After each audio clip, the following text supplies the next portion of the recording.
Little Starswanders channel ni subscribe, like, share Mario comment చేయండి Moreno videos కోసం thanks for your support. కలియుగ రాముడు శ్రీరాముడు సీతా శ్రీరాముడు నచ్చిన వారు లైక్ చేసి జై శ్రీరామ్ అని కమెంట్ చేయండి. సబ్స్క్రైబ్ చేసుకోండి, మీకు మంచి జరుగుతుంది. థ్యాంక్స్. రాముడిగా అవతారం ఎత్తిన రామాయణం గురించి మనం తెలుసుకుందాం. ఎపిసోడ్స్ అన్నీ మీరు చూడాలి అనుకుంటే ప్లేలిస్ట్లోకి వెళ్ళి అన్ని పార్ట్స్ మీరు చూడవచ్చు. ముందుగా మనం రామాయణంలో రాముడి గురించి శ్లోకం ఒకటి ఉంటుంది, అది డైలీ మనం 3 సార్లు చదువుకుంటే మనకి మంచి జరుగుతుంది. శ్రీరామ రామ రామేతి రమే రామే మనోరమే సహస్రనామ తత్తుల్యం రామనామవరాననే. శ్రీరామ రామ రామేతి రమే రామే మనోరమే సహస్రనామ తత్తుల్యం రామనామవరాననే. శ్రీరామ రామ రామేతి రమే రామే మనోరమే సహస్రనామ తత్తుల్యం రామనామవరాననే. ఇప్పుడు రామాయణం పార్ట్ 1లోకి వెళ్దాం. ఈ ఛానల్ని ఫస్ట్ టైం చూసేవాళ్ళు ప్లీజ్ సబ్స్క్రైబ్ చేసి లైక్ చేసి షేర్ చేసి కమెంట్ చేయండి మీకు ఎలాంటి వీడియోస్ కావాలి అని. మీరు అలా చేస్తే నాకు సపోర్టివ్గా ఉంటుంది, మరిన్ని వీడియోస్ అప్లోడ్ చేయడానికి వీలుగా ఉంటుంది. Thanks for watching. Ramayanam episode 36కి 37కి వెల్కమ్. ప్రీవియస్ ఎపిసోడ్స్ మీరు చూడాలనుకుంటే ప్లేలిస్ట్లోకి వెళ్ళి చూడవచ్చు. రామాయణం ఎపిసోడ్ 37. దశరథ మహారాజు మంత్రి అయిన జాబలి లేచి, నేను ఇందాకటి నుంచి మీ మాటలు వింటున్నాను రామా. చాలా చిత్రమైన మాటలు మాట్లాడుతున్నావు. నిన్ను కనేటప్పుడు నువ్వు ఇలా పుడతావని దశరథుడికి తెలుసా? దశరథుడు కాముకతో తన వీర్యాన్ని ఆయన భార్య అయిన కౌసల్య యందు ప్రవేశపెట్టాడు. కౌసల్య కూడా కాముకతోనే దశరథ మహారాజు దగ్గర నుంచి వీర్యాన్ని పుచ్చుకొని ఆ శుక్లాన్ని తన శోణితంలో కలిపింది. అప్పుడు ప్రకృతి సిద్ధంగా గర్భము ఏర్పడింది. అందులో నుంచి నువ్వు పుట్టావు. తల్లేమిటి తండ్రేమిటి, ఈ పిచ్చి భక్తి నువ్వు పెంచుకున్నావు. పుట్టిన ప్రతి ప్రాణి తనంతట తాను వెళ్ళిపోతుంది. ఈ అమ్మతనాలు నాన్నతనాలు ఏమీ ఉండవు. చనిపోయిన వాళ్ళని పట్టుకొని ఏడిస్తే వాళ్ళు మాట్లాడుతున్నారా? వెళ్ళిపోయిన వాడి మాటకి కూడా గౌరవం ఏమిటి? వాళ్ళతో పాటే ఆ మాట కూడా వెళ్ళిపోతుంది. ఇంకా సత్యము ధర్మము అంటావేమిటి రామా?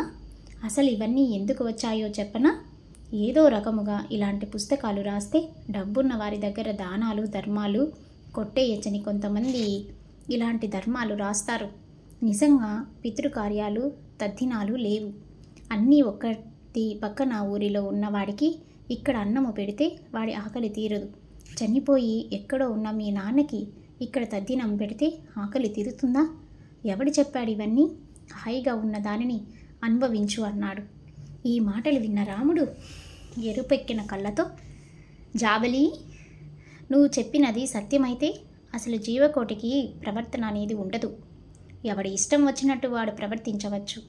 పెద్దలు ఒకడి ప్రవర్తనని బట్టి వాడు ఎటువంటి వాడో నిర్ణయిస్తారు. ఆ ప్రవర్తన వేదములకు అనుగుణముగా ఉండాలి. ఆ వేదము అపౌరాక్షేయము. వేదము ఏమి చెప్పినదో అది చెయ్యాలి. ఈ కంటితో చూసినవి, ఈ బుద్ధికి పుట్టినవన్నీ సత్యములు కావు. మన సంప్రదాయాల్లో వేదమే సత్యం. ఇహలోకంలో యజ్ఞాగాది క్రతువులు చేసిన మహాపురుషులు 100 మంది క్రతువులు చేస్తే ఇంద్ర పదవిని పొందుతారు. పుణ్యాలు చేసిన వారు ఊర్ధ్వలోకములకు పొందారు. పాపాలు చేసిన వారు హీన యోనులలోకి వెళ్ళిపోయారు. ఇక్కడ తద్దినము పెడితే సూక్ష్మ శరీరంతో 3 తరముల వరకు పితృలోకంలో ఉన్నవాడికి కడుపు నిండుతుందని వేదము చెబుతోంది. నీలాంటి నాస్తికుడిని దేవుడు లేడన్నవాడు నాస్తికుడు కాదు. నాకు వేదము ప్రమాణం కాదన్నవాడు నాస్తికుడు. ప్రవర్తన తెలియని వాడిని. సత్యమేవేశ్వరో లోక సత్యం పద్మాక్షిత్ర సదా సత్యములాలని సర్వాణి సత్వశ పరంపద. ఏ సత్యాన్ని వేదం చెబుతుందో, ఏ సత్యాన్ని ఆశ్రయించి లక్ష్మి ఉన్నదో, ఏ సత్యాన్ని ఆశ్రయించి ఈ సమస్త బ్రహ్మాండములు నిలబడ్డాయో అటువంటి సత్యానికి ఆధారమైన వేదాన్ని తృణీకరించి మాట్లాడుతున్న నీ వంటి నాస్తికుణ్ణి దశరథ మహారాజు ఎలా చేర్చుకున్నారు? నాకు ఇవాళ దశరథ మహారాజుని చూస్తే జాలి వేస్తుందన్నాడు. ఈ మాటలు విన్న జాబిలి గజగజ వణికిపోతూ, నేను వేదాన్ని తిరస్కరించిన వాడిని, నమ్మని వాడిని కాదు రామా. భరతుడు అంత బెంగ పెట్టుకున్నాడు కదా, ఏదో ఒక వాదము చేస్తే మీరు తిరిగి వస్తారు కదా అని అలా చెప్పాను అన్నాడు. వశిష్ఠుడు వచ్చి బ్రహ్మగారి నుంచి ఇక్ష్వాకు వంశము ఎలా ఏర్పడిందో చెప్పి, ఈ వంశంలో ఎప్పుడు పెద్దవాడే రాజు అవుతాడు అన్నాడు. తండ్రి మాటని విని నేను అరణ్యములకు వచ్చానంటున్నావు. తండ్రి సర్వకాలముల యందు పూజనీయుడు. తండ్రి ఎలా గొప్పవాడో తల్లి కూడా అలా గొప్పది. నీ ముగ్గురు తల్లులు నిన్ను వెనక్కి రమ్మంటున్నారు. తండ్రి వీర్యప్రదాత, తల్లి క్షేత్రాన్ని ఇస్తుంది. పిల్లవాడు బయటికి వచ్చాక తల్లిదండ్రులు ఇద్దరూ పెంచుతారు. ఈ శరీరంలోకి రాకుండా జ్ఞానం ఇచ్చేవాడు గురువు మాత్రమే. నేను నీకు నీ తండ్రికి కూడా గురువుని. నేను చెప్తున్నాను, నువ్వు అరణ్యము నుంచి వెనక్కి వచ్చి రాజ్యాన్ని తీసుకుంటే ధర్మము తప్పిన వాడివి అవవు. వెనక్కి వచ్చి రాజ్యాన్ని తీసుకో అన్నాడు. రాముడు, మా తండ్రి గారు నాతో ఒక మాట అన్నారు. రామా, నీ మీద నాకు నమ్మకం ఉన్నది. నేను కైకేయికి ఇచ్చిన వరము నిజం అవ్వడము నీ చేతిలో ఉన్నదని చెప్పారు. అందుకని నేను అరణ్యవాసమునకు వచ్చాను. మీరన్నట్లు నేను వెనక్కి రావడం ధర్మంలో ఒక భాగం కావచ్చు. నేను ఇచ్చిన వరం ఎందుకు పనికి రాకుండా పోయిందని నా తండ్రి గారు బాధపడడం నాకు ఇష్టం లేదు. అమ్మ శరీరంలోకి తండ్రి ప్రవేశపెట్టిన తేజస్సు వలన కదా శిశువు అనేవాడు బయటికి వచ్చేది. ఆ శిశువు పెరిగాక గురువు జ్ఞానం బోధిస్తాడు. ఆ శిశువు అనేవాడు రావడానికి మూలమైన ఆ తండ్రి మాట చెడిపోకూడదు. అందుకని నేను నా తండ్రి మాటని అతిక్రమించలేను అన్నాడు. భరతుడు సుమంత్రుడిని పిలిచి దర్భలు తీసుకొచ్చి, ఇక్కడ పరవండి, నేను ముఖం మీద బట్ట వేసుకొని ఏదీ చూడకుండా రాముడికి ఎదురుగా కూర్చుంటాను అన్నాడు. పూర్వకాలంలో రాజు తప్పు చేస్తే, ధర్మం తప్పితే బ్రాహ్మణులు ఇలా ముఖం మీద గుడ్డ వేసుకొని రాజుకి ఎదురుగా కూర్చునేవారు. రాజుకి తన తప్పును తెలియచేయడం కోసమని. వెంటనే సుమంత్రుడు దర్పల్ని పరిస్తే భరతుడు ముఖం మీద బట్ట వేసుకొని వాటి మీద కూర్చున్నాడు. రాముడు, భరత, నువ్వు నన్ను ఇలా నిర్బంధించవచ్చా? నేను ఏ తప్పు చేశానని నువ్వు ఇలా నన్ను దర్పల మీద కూర్చున్నావు? ఇలా బ్రాహ్మణుడు కూర్చుంటాడు. క్షత్రుడైవై నువ్వు ఇలా కూర్చోవడము నీ మొదటి తప్పు. నా యందు ఏ తప్పు లేకపోయినా నువ్వు ఇలా కూర్చోవడము నీ రెండవ తప్పు. నువ్వు చేసిన ఈ దోషముల యొక్క పరిహారమునకు లేచి ఆచమనము చేసి ఒక ధార్మికుడిని ముట్టుకో అన్నాడు. భరతుడు లేచి ఆచమనం చేసి రాముడిని ముట్టుకున్నాడు. ఆయన అక్కడున్న పౌరులు అందరినీ పిలిచి, రాముడు ఎంత చెప్పినా రానని అంటున్నాడు.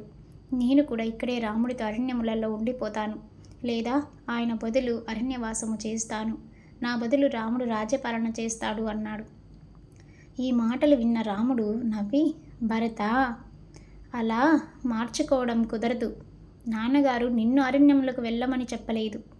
14 సంవత్సరములు పూర్తయ్యాక నేను తిరిగి వచ్చి రాజ్యపాలన చేస్తాను. అప్పటి వరకు నువ్వు రాజ్యమును పరిపాలించు అన్నాడు. అక్కడే ఉన్న ఋషులు భరతుడి దగ్గరికి వచ్చి, రాముడు చెప్పినట్లు నువ్వు రాజ్యం పరిపాలించు అన్నారు. భరతుడు, నాకు ఈ రాజ్యం వద్దు, ఈ రాజ్యాన్ని నువ్వే పరిపాలించని రాముడు పాదముల మీద పడ్డాడు. రాముడు, చంద్రుడికి వెన్నెల లేకుండా పోవచ్చు, హిమాలయ పర్వతాల నుంచి జలం రాకుండా ఆగిపోవచ్చు, సముద్రము చెలియల కట్ట దాటిపోవచ్చు, నేను నా ప్రతిజ్ఞను మాత్రం మానను అన్నాడు. వశిష్ఠుడు లేచి, అయితే రామ, నీదైన రాజ్యాన్ని భరతుడు ఈ 14 సంవత్సరములు పరిపాలిస్తాడు. నువ్వు తిరిగి వచ్చాక నీకు ఇస్తాడని చెప్పి తాను తీసుకొని వచ్చిన బంగారు పాదుకల్ని భరతుడికి ఇచ్చి, భరత, ఈ పాదుకల మీద రాముడిని ఒక్కసారి ఎక్కి దిగమను. ఇక నుంచి అయోధ్యని ఈ పాదుకలు పరిపాలిస్తాయి అన్నాడు. వశిష్ఠుడు త్రికాలవేది. రాముడు తిరిగి రాడని ఆయనకి ముందే తెలుసు. తనతో పాటుగా బంగారు పాదుకల్ని తీసుకొచ్చాడు. భరతుడు ఆ బంగారు పాదుకలు నమస్కరించి వాటిని రాముడి పాదాల దగ్గర పెట్టాడు. అప్పుడు రాముడు ఒక్కసారి వాటి మీద ఎక్కి దిగాడు. తత శిరసి కృతాతు పాదుకే భరత సద్దా అరోరుహాదరతం దృష్ట శత్రుఘ్న సమన్విత. భరతుడు సంతోషముగా ఆ పాదుకల్ని తన శిరస్సు మీద పెట్టుకొని శత్రుఘ్నుడితో కలిసి తిరిగి అయోధ్యకి పయనమయ్యాడు. అయోధ్యకి వెళ్ళాక ఆ పాదుకల్ని సింహాసమున మీద పెట్టి తాను ఏ పని చేసినా ఆ పాదుకులకి చెప్పి చేసేవాడు. ఆ పాదుకలలో రాముణ్ణి చూసుకుంటూ గడిపాడు.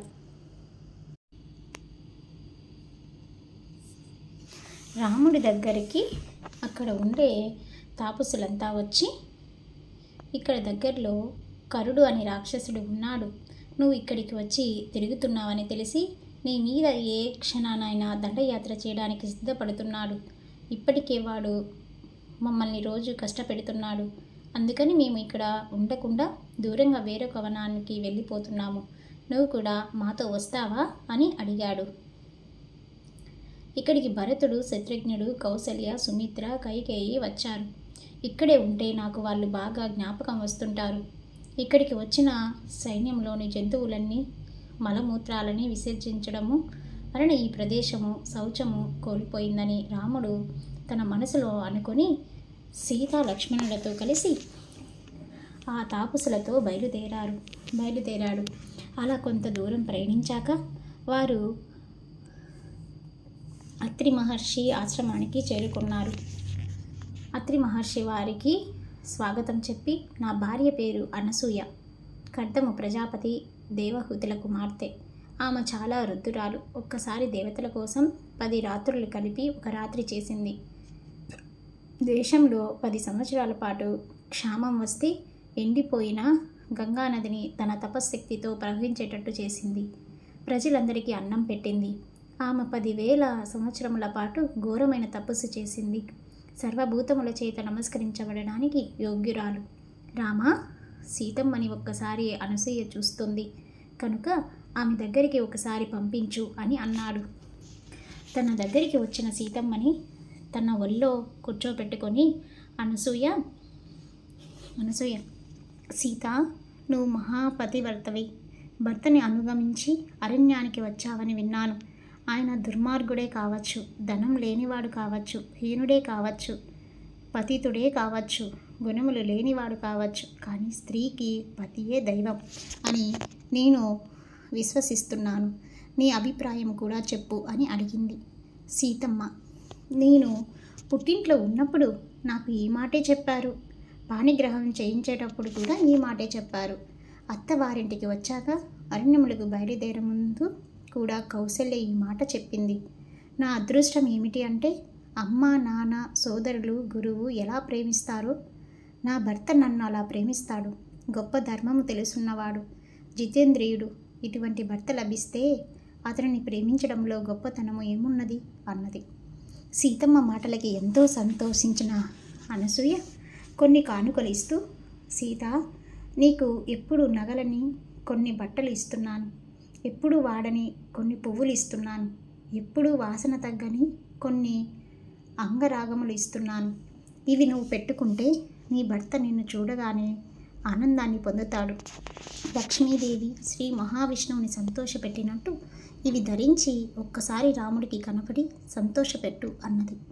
సీతమ్మ అవి కట్టుకొని ఆత్రికి, అనసూయకి నమస్కారం చేసి రాముడి దగ్గరికి వెళ్ళింది. రాముడు సీతను చూసి, సీత, ఎవరూ పొందని గొప్ప గొప్ప బహుమతులు పొందావు అని సీతమ్మ వంక చూసి పొంగిపోయాడు. అనసూయ సీతమ్మని తన దగ్గర కూర్చోబెట్టుకొని, నీ పెళ్లి గురించి వినాలని నాకు చాలా కోరికగా ఉన్నది. నాకు నీ కళ్యాణం గురించి చెప్పు అన్నది.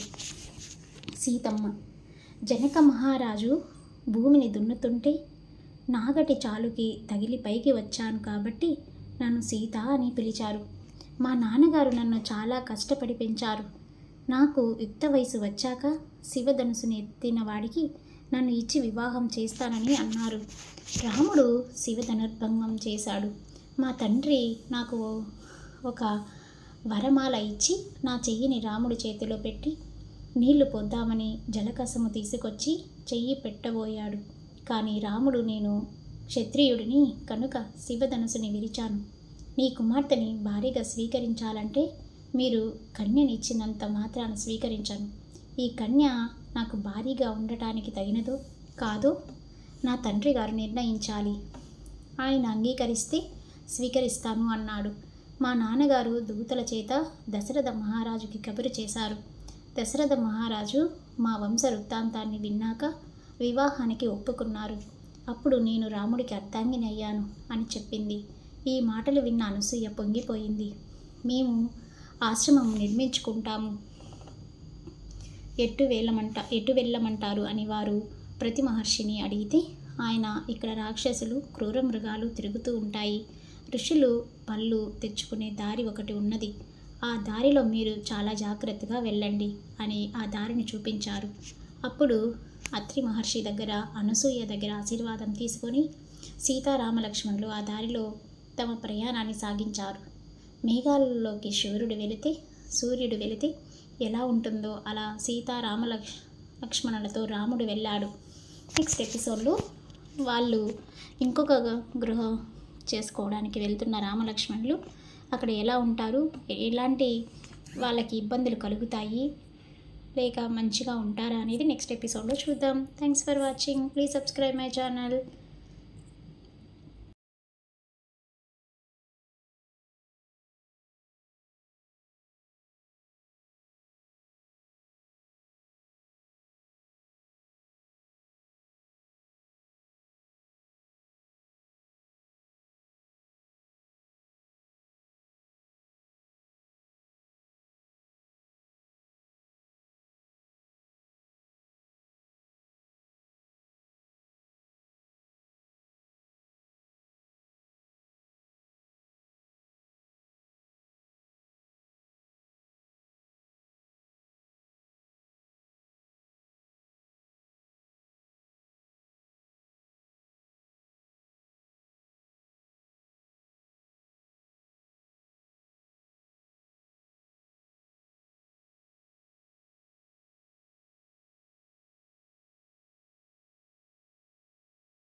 Little Starswanders channel ni subscribe, like, share Mario comment చేయండి Moreno videos కోసం thanks for your support.